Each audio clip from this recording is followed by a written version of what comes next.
하나님의 징계는 사랑의 증거입니다. 이런 제목으로 함께 하나님의 말씀을 나누겠습니다. 어린 자녀들 다 키워보셨을 텐데, 어린 자녀들 키우다 보면 아이가 뜨거운 주전자에 손을 대려고 하거나 위험한 길로 뛰어갈 때 마음은 아프지만 그 아이가 깜짝 놀랄 만큼 단호하게 안 돼! 하고 외치거나 때로는 따끔하게 야단을 쳐야 될 때가 있습니다. 그때 혹시 아이들로부터 그런 말을 혹시 들어보셨는지 모르겠습니다. 아이가 눈물을 뚝뚝 흘리면서 서럽게 울면서 진짜 엄마 아빠는 나를 너무 미워해! 막 이런 말 혹시 들어보셨는지 모르겠습니다. 엄마 아빠가 그 아이를 보호하기 위해서 혹은 잘 가르치기 위해서 하는 그 야단 혹은 훈육, 그것을 그때 아이는 다 이해할 수가 없으니까 뭐라고 이해하냐면 엄마 아빠가 나를 너무 미워한다, 그렇게 이해하곤 합니다. 그래도 그 순간에 그 엄마 아빠의 부모의 마음은 뭡니까? 아이가 미워서가 아니라 아이를 잘 가르치고 양육하기 위해서 그렇게 하는 것이죠. 오늘 11절과 12절 말씀이 바로 우리가 때로 고난 속에 있을 때 우리가 하나님 아버지의 마음을 오해하고 있는 경우가 참 많거든요. 이 자녀들처럼. 그래서 그런 하나님 아버지의 마음에 대해서 이야기하게 됩니다. 우리 삶에 예기치 못한 질병이나 재정의 어려움 혹은 관계의 갈등과 같은 고난이 찾아올 때 우리의 믿음은 큰 시험대에 오르곤 합니다. 그 시험대 위에서 우리는 두 가지 잘못된 반응을 보이기가 쉽습니다. 첫 번째는 11절 말씀처럼 경히 여기는 것입니다. 내 아들아, 여호와의 징계를 경히 여기지 말라 그랬습니다. 하나님의 징계를 별것 아닌 것처럼 이 정도는 내가 버틸 수 있어, 이 정도면 괜찮아, 이 정도면 아직 기도 안 해도 괜찮아, 이쯤이야 라고 생각하면서 그냥 하나님의 음성을 무시해버리는 영적인 무감각으로 반응할 때가 있습니다. 둘째는 마찬가지로 11절 뒷부분에 그 꾸지람을 싫어하지 말라 그랬습니다. 하나님의 꾸지람을 싫어하는 것입니다. 고난의 무게가 너무 무겁다 보니까 하나님의 사랑을 정면으로 의심하는 것이죠. 하나님이 나를 미워하시는가? 하나님 왜 도대체 나한테만 이러십니까? 하면서 그 질문을 하나님 앞에 드리면서 고난의 한복판에서 하나님을 향한 우리의 신뢰, 우리의 믿음이 마치 끊어지는 것 같은, 좀 이제 그냥 놔버리고 싶은 그런 상황을, 그런 영적인 위기를 우리가 경험하게 됩니다. 그러면 우리가 하나님을 향한 믿음을 그 고난 가운데서도 어떻게 우리가 포기하지 않고 계속해서 하나님과의 관계를 강화시켜 나갈 수 있을까요?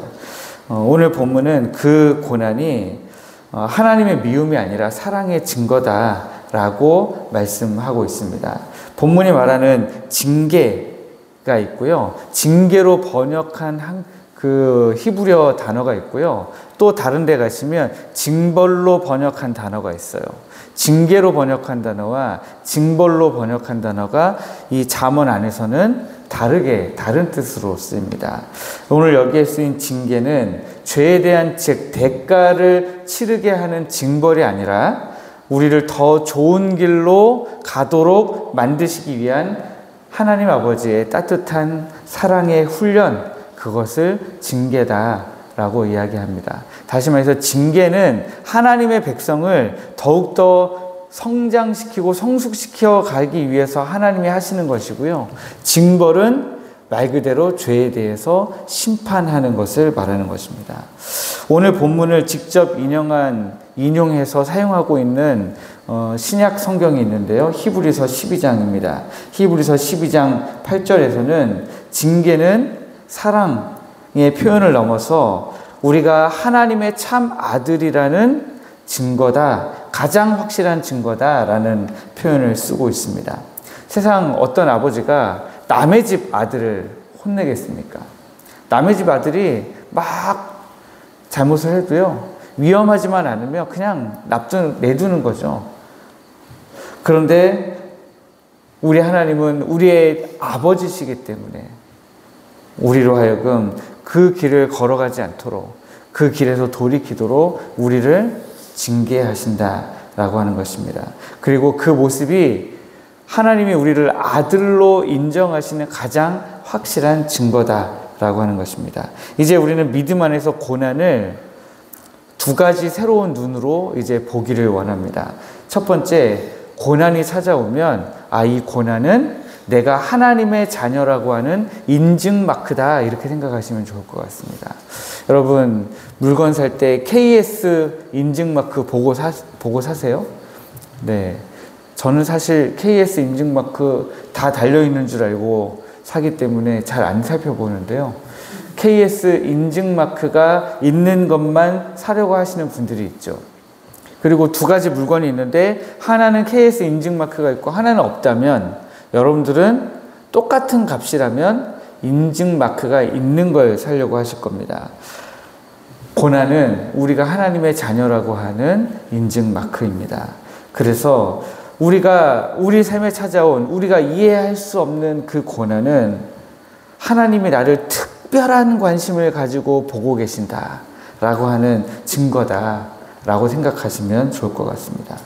둘째로, 고난을 보는 새로운 시각은 고난은 사랑의 조각칼이다라고 하는 것입니다. 하나님은 우리를 만들어 가시는 위대한 조각가이십니다. 여호와께서 그 사랑하시는 자를 그냥 돌덩이 그대로 놔두시지 않고요, 사랑하시는 자를 어떻게든 하나님이 기뻐하시는 모양으로 빚어 가신다는 거죠. 조각을 해 가신다는 거예요. 그래서 때로는 징계라고 하는 날카로운 칼을 들어서 우리를 조각하시는데 그것이 우리 삶에 때로는 고난처럼 느껴진다는 것이죠. 아픔이 따릅니다. 하지만 그 아픔의 과정을 통해서 우리는 더욱 정결하고 아름다운 하나님의 작품으로 다듬어져 가는 것입니다. 혹시 고난이 지금 찾아왔습니까? 아니면 고난이 이제 막 지나갔습니까? 아니면 앞으로 다가올 수 있는 어떤 고난 때문에 또 두려움 가운데 계십니까? 제가 고등학교 시절에 이 심령 수련회, 부흥회 같은 거 있잖아요. 기도원에서, 예전에는 기도원에서 많이 했잖아요. 저는 일산 아멘 기도원에서 아마 그때 고등부, 중고등부 겨울 수련회를 그 일산 아멘 기도원의 집회로 갔던 것 같아요. 집회가 끝나면 뭐 잠자리도 따로 없어가지고 그때는 다 바닥에 앉아서 했잖아요. 그러니까 이제 그 자리에서 누워서 자면 그게 제 숙소고 그랬었습니다. 그랬는데 그때 이제 강사 목사님이 왜 고난이 없도록 기도하냐, 고난을 달라고 기도해라, 그리고 동시에 고난을 뛰어넘을 힘을 달라고 기도해라. 그 말씀에 제가 고등학교 때 너무 은혜를 받아서 집에 와가지고 기도 제목을 썼습니다. 하나님, 저에게 고난을 주시고 고난을 뛰어넘을 힘을 주십시오. 그리고 나서 제가 3년이 지나서 대학생이 되었을 때 다시 기도를 썼습니다. 하나님, 이제 고난을 좀 그만 주십시오. 네. 그 고등학생 시절을 지나서 대학생이 된 저에게 정말 너무 힘든 고난이 끝없이 몰려오는 거예요. 그래서 어느 순간 제가 그런 고백을 했어요. 이 고난이 오니까 또 하나님이 뛰어넘을 힘은 주시겠지. 근데 고난 자체가 너무 힘들더라고요. 그래서 고난이 얼마나 힘든지 저도 잘 알고 있습니다. 그런데 그럼에도 불구하고 우리 하나님은 조각해 가시기 위해서, 우리에게 인증 마크를 남기시기 위해서 끊임없이 우리 가운데 고난을 주신다라고 하는 거예요. 고난 없는 사람 아무도 없습니다. 지금 다 평안해 보여도 다 마음속에 정말 힘든 것 하나씩은 품고 있기 때문에 그렇습니다. 그런데 저는 여러분들이 그 하나님이 주신 고난, 11절 말씀처럼 경히 여기시거나 싫어하지 않으시고 하나님 왜 이런 아픔을 저에게 주십니까? 라는 질문 대신에 하나님 이 고난과 이 훈육을 통해서 이 조각의 과정을 통해서 저를 어떻게 빚어가기 원하십니까? 하나님 앞에 기도하시는 이 아침이 되기를 원합니다. 그래서 내 삶에 있는 그 고난이 하나님을 향한 가장 깊은 사랑의 증거임을 믿음으로 고백하시면 좋겠습니다. 그래서 낙심의 자리에서 딛고 일어나서 하나님이 기뻐하시는 아름다운 모습으로 더욱더 성숙해 가시기를 주님의 이름으로 축복합니다.